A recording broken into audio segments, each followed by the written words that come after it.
بسم اللہ الرحمن الرحیم۔ السلام علیکم سامعین، کتاب کا نام ہے ترجمہ نہج البلاغہ، جس کے مؤلف ہیں حجت الاسلام مولانا مفتی جعفر حسین صاحب قبلہ۔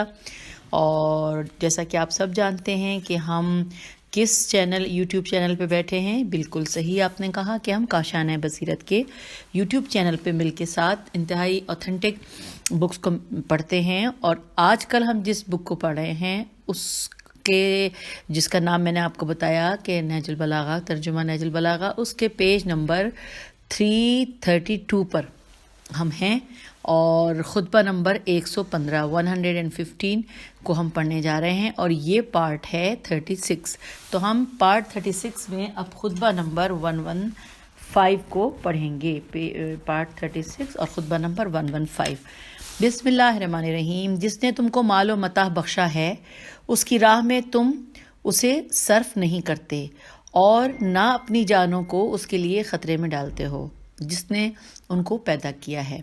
تم نے اللہ کی وجہ سے بندوں میں عزت و آبرو پائی، لیکن اس کے بندوں کے ساتھ اس نے سلوک کر کے اور اس کا احترام و اکرام نہیں کرتے۔ دوبارہ پڑھتی ہوں یہاں سے کہ تم نے اللہ کی وجہ سے بندوں میں عزت و آبرو پائی، لیکن اس کے بندوں کے ساتھ اس نے سلوک کر کے اس کا احترام و اکرام نہیں کرتے۔ جن مکانات میں اگلے لوگ آباد تھے، ان میں اب تم مقیم ہوتے ہو، اور قریب سے قریب تر بھائی گزر جاتے ہیں اور تم رہ جاتے ہو۔ اس سے عبرت حاصل کرو۔ تو سامعین، یہاں پہ یہ خطبہ 115 ختم ہو گیا، اور اس کے بارے میں کوئی تفصیلات بھی مزید آگے نہیں لکھی ہیں۔ اب ہم پہنچ گئے ہیں خطبہ نمبر 116 پر، پیج وہی ہے 332۔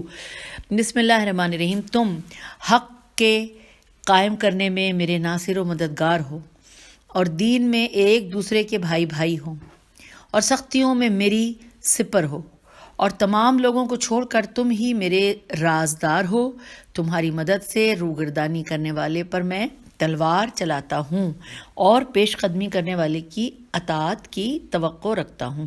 ایسی خیر خواہی کے ساتھ میری مدد کرو کہ جس میں دھوکہ فریب ذرا نہ ہو اور شک و بدگمانی کا شائبہ تک نہ ہو، اس لیے کہ میں ہی لوگوں کی امامت کے لیے سب سے زیادہ اولا و مقدم ہوں۔ تو یہاں پر خطبہ نمبر 116 ختم ہو گیا، اور ہم پیج 333 پر آ گئے ہیں، اور اب ہم پڑھنے جا رہے ہیں خطبہ نمبر 117۔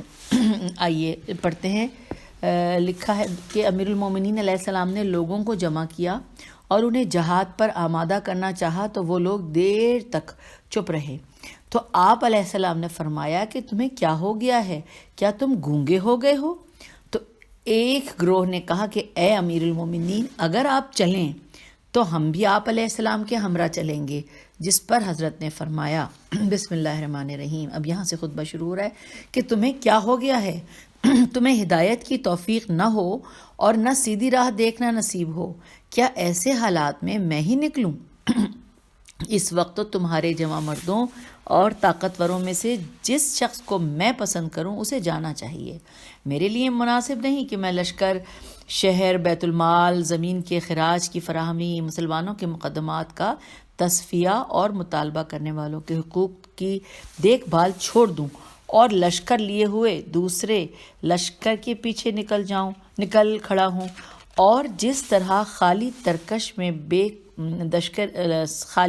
میں بے پیکاں کا تیر ہلتا جلتا ہے، جنبش کھاتا رہوں۔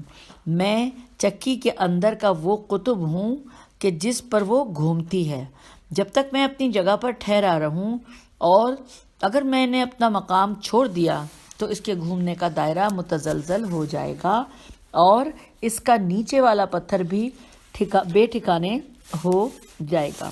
خدا کی قسم، یہ بہت بڑا مشورہ ہے۔ قسم بخدا، اگر دشمن کا مقابلہ کرنے سے مجھے شہادت کی امید نہ ہو، جبکہ ہم پیج 234 پہ آ گئے ہیں، کی امید نہ ہو جبکہ وہ مقابلہ میرے لیے مقدر ہو چکا ہو، تو میں اپنی سواریوں کو سوار ہونے کے لیے قریب کر لیتا اور تمہیں چھوڑ چھاڑ کر نکل جاتا، اور جب تک جنوبی و شمالی ہوائیں چلتی رہتی تمہیں کبھی طلب نہ کرتا۔ تمہارے شمار میں زیادہ ہونے سے کیا فائدہ، جبکہ تم یک دل نہیں ہو پاتے۔ میں نے تمہیں صحیح راستے پر لگایا ہے کہ جس میں ایسا ہی شخص تباہ و برباد ہوگا جو خود اپنے لیے ہلاکت کا سامان کیے بیٹھا ہو، اور جو اس راہ پر جمع رہے گا وہ جنت کی طرف، اور جو پھسل جائے گا وہ دوزخ کی جانب بڑھے گا۔ تو یہاں پر خطبہ 107 تو ختم ہو گیا، لیکن جہاں پر تھوڑا سا ایک اشارہ تھا جو کہ ہم نے جس کے بارے میں تفصیل سے جاننا تھا، یہ جاننے لکھا ہے جنگ صفین کے بعد جب معاویہ کی فوجوں نے آپ علیہ السلام کے مختلف علاقوں پر حملے شروع کر دیے تو ان کی روک تھام کے لیے آپ نے عراقیوں سے کہا، لیکن انہوں نے ٹالنے کے لیے یہ عذر تراشا کہ اگر آپ فوج کے ہمراہ چلیں تو ہم بھی چلنے کو تیار ہیں، جس پر حضرت نے یہ خطبہ ارشاد فرمایا اور اپنی مجبوریوں کو واضح کیا کہ اگر میں چلوں تو مملکت کا نظم و ضبط برقرار نہیں رہ سکتا، اور اس عالم میں کہ دشمن کے حملے چاروں طرف سے شروع ہو چکے ہیں، مرکز کو خالی رکھنا مصلحت کے خلاف ہے، مگر ان لوگوں سے کیا توقع کی جا سکتی تھی جنہوں نے صفین کی فتح کو شکست سے بدل کر ان حملوں کا دروازہ کھول دیا ہو۔ تو سامعین یہاں پہ جو اس کے بارے میں تفصیلات تھی ہم نے پڑھ لی۔ اب ہم خطبہ نمبر 118 پر آ گئے ہیں۔ بسم اللہ الرحمن الرحیم۔ خدا کی قسم مجھے پیغاموں کے پہنچانے، وعدوں کے پورا کرنے اور آیتوں کی صحیح تعویل بیان کرنے کا خوب علم ہے، اور ہم اہل بیت نبوت کے پاس علم و معرفت کے دروازے اور شریعت کی روشن راہیں ہیں۔ آگاہ رہو کہ دین کے تمام قوانین کی روح ایک اور اس کی راہیں سیدھی ہیں۔ جو ان پر ہو لیا وہ منزل تک پہنچ گیا اور بہرہ یاب ہوا، اور جو ٹھہرا رہا وہ گمراہ ہوا اور آخرکار نادم و پشیمان ہوا۔ ہم پیج 335 پہ آ گئے، خطبہ چل رہا ہے، خطبہ 118۔ آخرکار نادم و پشیمان ہوا، اس دن کے لیے عمل کرو کہ جس کے لیے ذخیرے فراہم کیے جاتے ہیں اور جس میں نیتوں کو جانچا جائے گا، جسے اپنی ہی عقل فائدہ نہ پہنچائے کہ جو اس کے پاس موجود ہے، تو دوسروں کی عقلیں کہ جو اس سے دور اور اوجھل ہیں فائدہ رسانی سے بہت عاجز و قاصر ہوں گی۔ دوزخ کی آگ سے ڈرو کہ جس کی تپش تیز اور گہرائی بہت زیادہ ہے، اور جہاں پہننے کو لوہے کے زیور اور پینے کو پیپ بھرا لہو ہے۔ ہاں، جس شخص کا ذکر خیر لوگوں میں خدا برقرار رکھے وہ اس کے لیے اس مال سے کہیں بہتر ہے جس کا الیسوں، اب یہ میں ہجے کرتی ہوں، جس کا الف لام یہ سین واو نون غنہ کو وارث بنایا جاتا ہے جو اس کو سراہتے تک نہیں، ایسوں ہوگا میرے خیال ہے، جس کا ایسوں کو وارث بنایا جاتا ہے جو اس کو سراہتے تک نہیں۔ اب جہاں پر یہاں پہ یہ خطبہ تو ختم ہو گیا، جہاں پہ لکھا تھا کہ ہاں جس شخص کا ذکر خیر لوگوں میں خدا برقرار رکھے، یہ بالکل آخری کے جو 2 جملے میں نے پڑھے اس کے بارے میں تفصیل سے اس میں لکھا ہے۔ آئیے جانتے ہیں۔ لکھا ہے کہ اگر انسان جیتے جاگتے اپنے اختیار سے کسی کو کچھ دے جائے تو لینے والا اس کا احسان مند ہوتا ہے، لیکن جو مال مجبوری سے چھین لیا جائے تو چھین لینے والا اپنے کو اس کا زیر احسان نہیں سمجھتا اور نہ اسے سراہتا ہے۔ یہی حالت مرنے والے کی ہوتی ہے کہ اس کے ورثاء یہی سمجھتے ہیں کہ وہ جو کچھ چھوڑ گیا ہے وہ ہمارا حق تھا، کہ جو ہمیں ملنا چاہیے تھا، اس میں اس کا احسان ہی کیا کہ اسے سراہا جائے، لیکن اسی مال سے اگر وہ کوئی اچھا کام کر جاتا تو دنیا میں اس کا نام بھی رہتا اور دنیا والے اس کی تحسین و آفرین بھی کرتے۔ اور یہاں پہ پھر ایک فارسی کا ایک شعر لکھا ہوا ہے، خنک کسے کے پس ازدے حدیث خبر کنند۔ ظاہر ہے مجھے فارسی آتی نہیں ہے سامعین، لیکن میں نے پڑھ دیا، جن کو آتی ہے وہ شاید میرے پڑھنے پہ ہنسیں گے بھی کہ میں نے کیا پڑھ دیا، لیکن پھر بھی میں کوشش تو کرتی ہوں۔ اس کا اگلا مصرعہ ہے کہ جز حدیث نمے مانداز بنی آدم، اور یہاں پر یہ خطبہ مکمل ہو گیا ہے اور اس کی تفصیل بھی جو ہم نے پڑھنی تھی۔ اب ہم پہنچ گئے ہیں خطبہ نمبر 119 پہ، جبکہ صفحہ 335 پر ہی ہم پڑھ رہے ہیں۔ جی، اب لکھا ہے کہ حضرت کے اصحاب میں سے ایک شخص اٹھ کر آپ علیہ السلام کے سامنے آیا اور کہا کہ یا امیر المومنین، پہلے تو آپ نے ہمیں تحکیم سے روکا اور پھر اس کا حکم بھی دے دیا، نہیں معلوم کہ ان دونوں باتوں میں سے کون سی بات زیادہ صحیح ہے۔ یہ سن کر حضرت علیہ السلام نے اپنے ہاتھ پر ہاتھ مارا اور فرمایا کہ اب یہاں سے خطبہ شروع ہوتا ہے، بسم اللہ الرحمن الرحیم، کہ جس نے عہد وفا کو توڑ دیا ہو اس کی یہی پاداش ہوا کرتی ہے۔ خدا کی قسم، جب میں نے تمہیں تحکیم کے مان لینے کا حکم دیا تھا، اگر اسی امر ناگوار یعنی جنگ میں تمہیں ٹھہرائے رکھتا کہ جس میں اللہ تمہارے لیے بہتری ہی کرتا، چنانچہ تم اس پر جمے رہتے، تو میں تمہیں سیدھی راہ پر لے چلتا، اور اگر ٹیڑھے ہوتے تو تمہیں سیدھا کر دیتا، اور اگر انکار کرتے تو تمہارا تدارک کرتا، تو بلا شبہ یہ ایک مضبوط طریقہ کار ہوتا۔ لیکن کس کی مدد سے اور کس کے بھروسے پر؟ میں تم سے اپنا چارہ چاہتا تھا اور تم ہی میرا مرز نکلے، جیسے کانٹے کو کانٹے سے نکالنے والا کہ وہ جانتا ہے کہ یہ بھی اسی کی طرف جھکے گا۔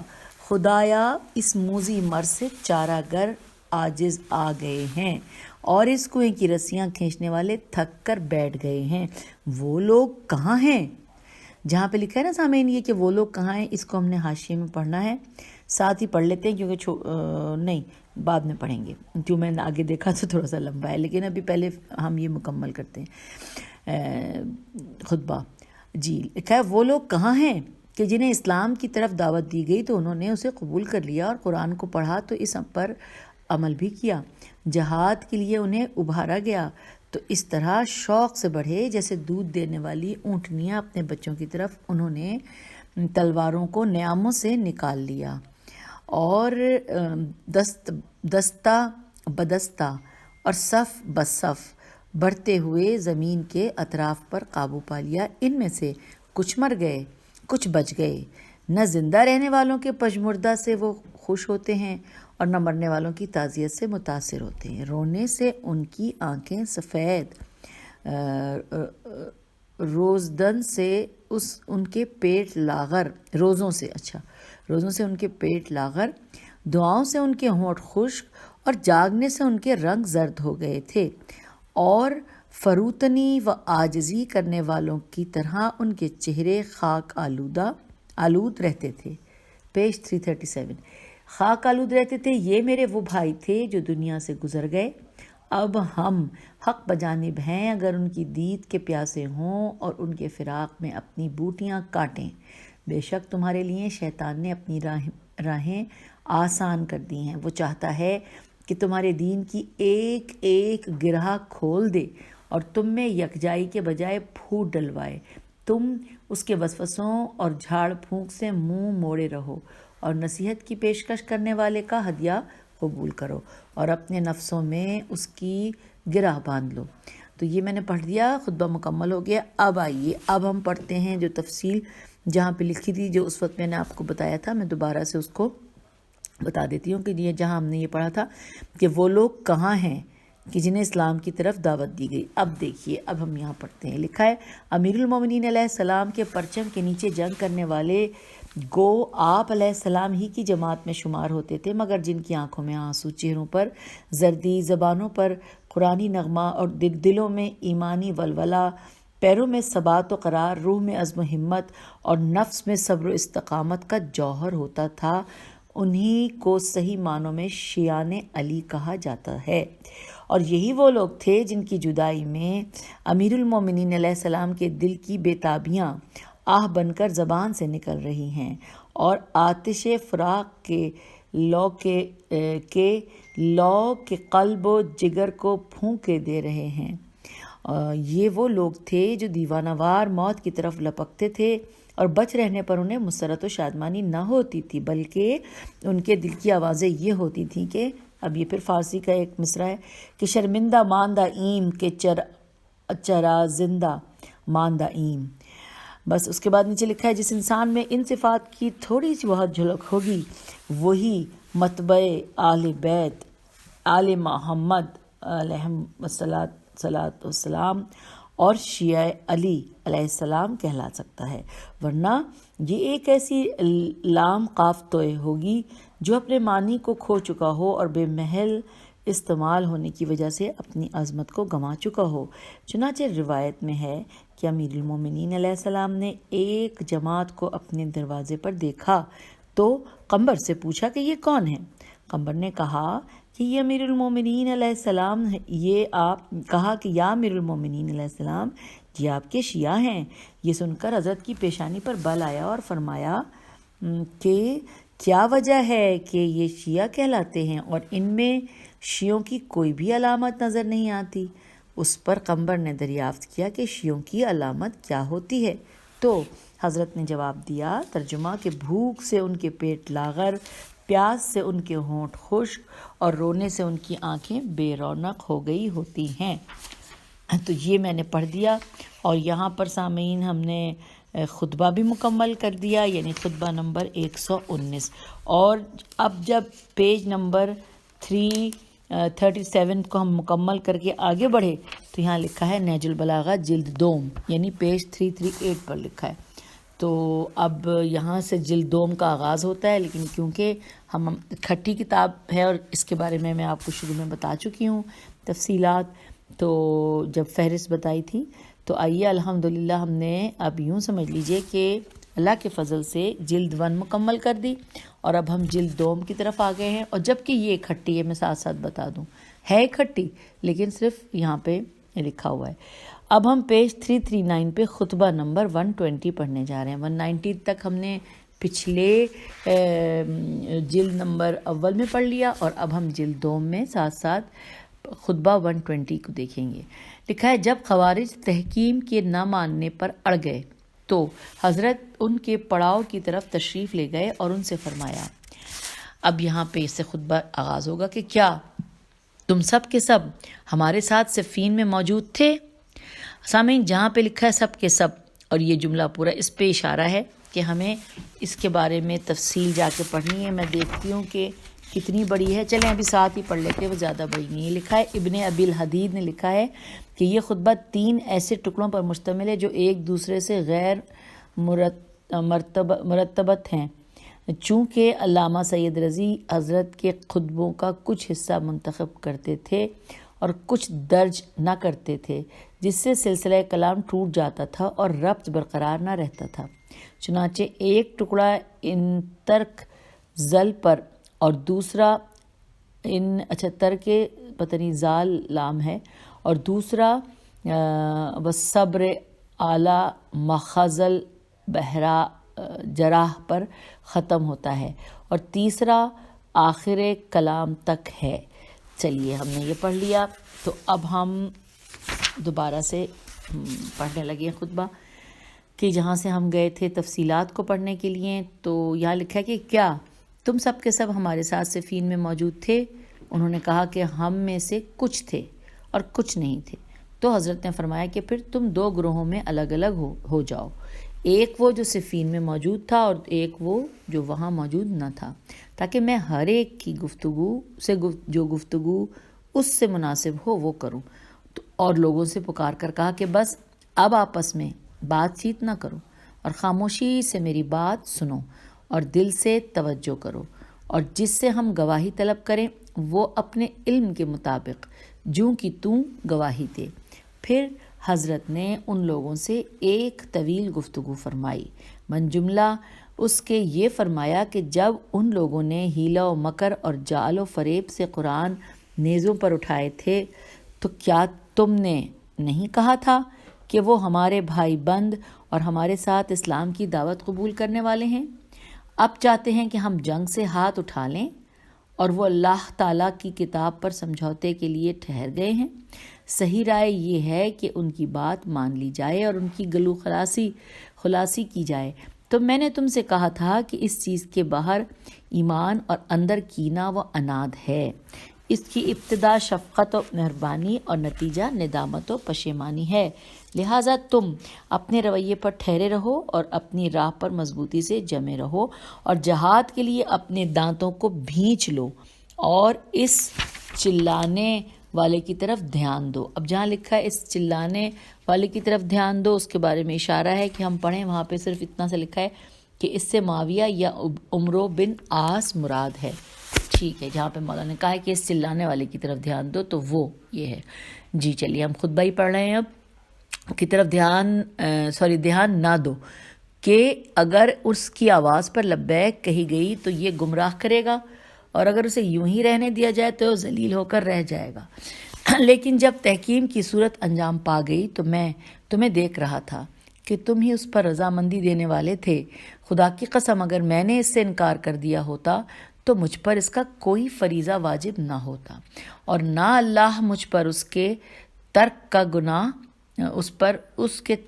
گناہ عائد کرتا، اور قسم بخدا اگر میں اس کی طرف بڑھا تو اس صورت میں بھی میں ہی وہ حق پرست ہوں جس کی پیروی کی جانا چاہیے، اور کتاب خدا میرے ساتھ ہے، اور جب سے میرا اس کا ساتھ ہوا ہے میں اس سے الگ نہیں ہوا۔ ہم جنگوں میں رسول اکرم صلی اللہ علیہ وآلہ وسلم کے ساتھ تھے، اور قتل ہونے والے وہی تھے جو ایک دوسرے کے باپ بیٹے بھائی اور رشتہ دار ہوتے تھے، لیکن ہر مصیبت اور سختی میں ہمارا ایمان بڑھتا تھا اور حق کی پیروی اور دین کی اطاعت میں زیادتی ہوتی تھی، اور زخموں کی ٹیسوں پر صبر میں اضافہ ہوتا تھا۔ مگر اب ہم کو ان لوگوں سے کہ جو اسلام کی روح سے ہمارے بھائی کہلاتے ہیں جنگ کرنا پڑ گئی ہے، چونکہ ان کی وجہ سے اس میں گمراہی، کجی، شبہات اور غلط سلط تعویلات داخل ہو گئے ہیں۔ تو جب ہمیں کوئی ایسا ذریعہ نظر آئے کہ جس سے ممکن ہے اللہ ہماری پریشانیوں کو دور کر دے اور اس کی وجہ سے ہمارے درمیان جو باقی ماندہ لگاؤ رہ گیا ہے اس کی طرف بڑھتے ہوئے ایک دوسرے سے قریب ہوں، تو ہم اسی کے خواہش مند رہیں گے اور کسی دوسری صورت سے جو اس کے خلاف ہو ہاتھ روک لیں گے۔ سامعین، یہاں پہ خطبہ ختم ہو گیا، اور جس کے بارے میں پڑھنا تھا وہ بھی ہم نے ساتھ ساتھ پڑھ لیا تھا۔ اب ہم پیج 341 پر آگے ہیں، جہاں پر ہم خطبہ نمبر 121 پڑھنے جا رہے ہیں۔ اس میں لکھا ہے کہ جنگ کے میدان میں اپنے اصحاب سے فرمایا، بسم اللہ الرحمن الرحیم، تم میں سے جو شخص بھی جنگ کے موقع پر اپنے دل میں حوصلہ و دلیری محسوس کرے اور اپنے کسی بھائی سے کمزوری کے آثار دیکھے تو اسے چاہیے کہ اپنی شجاعت کی برتری کے ذریعے سے جس کے لحاظ سے وہ اس پر فوقیت رکھتا ہے، اس سے دشمنوں کو اسی طرح دور کرے جیسے انہیں اپنے سے دور ہٹاتا ہے، اس لیے کہ اگر اللہ چاہے تو اسے بھی ویسا ہی کر دے۔ بے شک موت تیزی سے ڈھونڈنے والی ہے، نہ ٹھہرنے والا اس سے بچ کر نکل سکتا ہے اور نہ بھاگنے والا اس سے عاجز کر سکتا ہے۔ بلا شبہ قتل ہونا عزت کی موت ہے۔ اس ذات کی قسم جس کے قبض قدرت میں ابن ابی طالب کی جان ہے کہ بستر پر اپنی موت مرنے سے تلوار کے 1000 وار کھانا مجھے آسان ہے۔ اسی خطبے کا ایک حصہ یہ ہے کہ گویا میں تمہیں دیکھ رہا ہوں کہ تم شکست و ہزیمت کے وقت اس طرح کی آوازیں نکال رہے ہو جس طرح 100 سماروں کے اژدہام کے وقت ان کے جسموں کے رگڑ کھانے کی آواز ہوتی ہے۔ نہ تم اپنا حق لیتے ہو اور نہ توہین آمیز زیادتیوں کی روک تھام کر سکتے ہو۔ تمہیں راستے پر کھلا چھوڑ دیا گیا ہے۔ نجات اس کے لیے ہے کہ جو اپنے کو جنگ میں جھونک دے، اور جو سوچتا ہی رہ جائے اس کے لیے ہلاکت و تباہی ہے۔ یہاں پہ خطبہ ختم ہو گیا اور ہم پیج 342 پر آ گئے ہیں۔ اب خطبہ نمبر 122 ہے ہمارے سامنے، جس کو ہم نے پڑھنا ہے۔ آئیے ہم مل کر پڑھتے ہیں۔ لکھا ہے کہ اپنے اصحاب کو جنگ پر آمادہ کرنے کے لیے فرمایا۔ اب جہاں پہ لکھا ہے اصحاب کے بارے میں تفصیل جاننے کے لیے ہمیں تفصیلات پڑھنی ہوں گی، کہ جو اصحاب کے بارے میں اگر ہم چاہیں تو ہم یہ تفصیلات خطبہ ختم کرنے کے بعد پڑھ لیں تو زیادہ بہتر ہے۔ لکھا ہے اصحاب کو جنگ پر آمادہ کرنے کے لیے فرمایا کہ زرہ پوش کو آگے رکھو اور بے زرہ کو پیچھے کر دو، اور دانتوں کو بھینچ لو کہ اس سے تلواریں سروں سے اچٹ جاتی ہیں، اور نیزوں کی انیوں کو پہلو بدل کر خالی دیا کرو کہ اس سے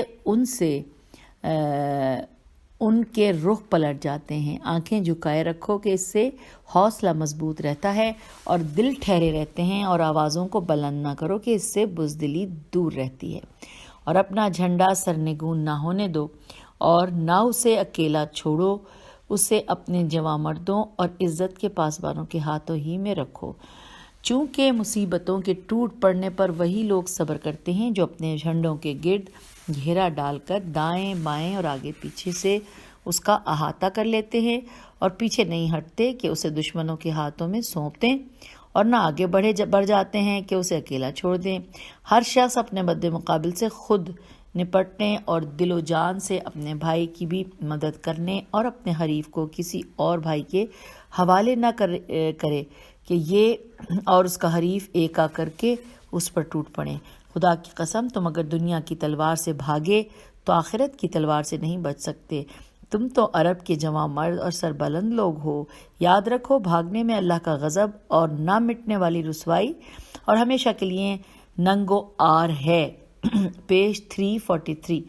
ننگو آر ہے اور بھاگنے والا اپنی عمر بڑھا نہیں لیتا اور نہ اس میں اور اس کی موت کے دن میں کوئی چیز حائل ہو جاتی ہے۔ اللہ کی طرف جانے والا تو ایسا ہے جیسے کوئی پیاسا پانی تک پہنچ جائے۔ جنت نیزوں کی انیوں کے نیچے ہے۔ آج حالات پرکھ لیے جائیں گے۔ خدا کی قسم میں ان دشمنوں سے دو بدو ہو کر لڑنے کا اس سے زیادہ مشتاق ہوں جتنا یہ اپنے گھروں کو پلٹنے کے مشتاق ہوں گے۔ خدا بندہ اگر یہ حق کو ٹھکرا دے تو ان کے جتھے کو توڑ دے اور انہیں ایک آواز پر جمع نہ ہونے دے اور ان کے گناہوں کی پاداش میں انہیں تباہ و برباد کر۔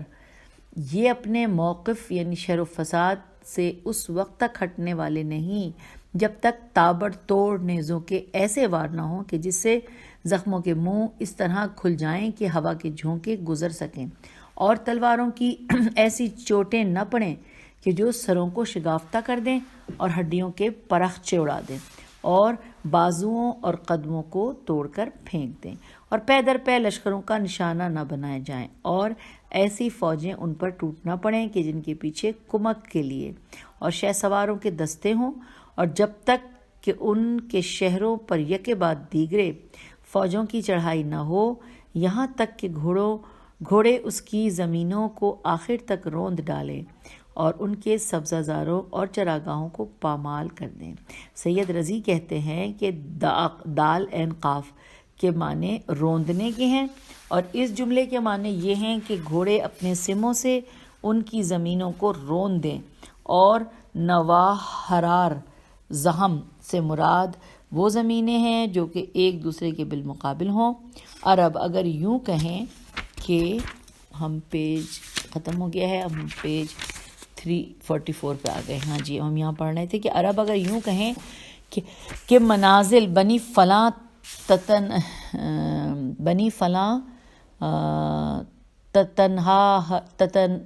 تتناہر، تو اس کے معنی یہ ہوتے ہیں کہ فلاں قبیلے کے گھر ایک دوسرے کے آمنے سامنے ہیں۔ اچھا، یہ ہم نے پڑھ لیا۔ سامعین، پیج 344 میں صرف 2 لائنیں تھیں اور ہم خطبہ نمبر 122 پڑھ چکے ہیں، اور اس کے بعد اس کی وہ تفصیل پڑھیں گے کہ جو کہ ہم نے دیکھی تھی خطبے کے بالکل آغاز میں، کہ جب مولا نے کہا تھا کہ اپنے اصحاب کو جنگ پر آمادہ کرنے کے لیے فرمایا، تو اصحاب کے اوپر تھا۔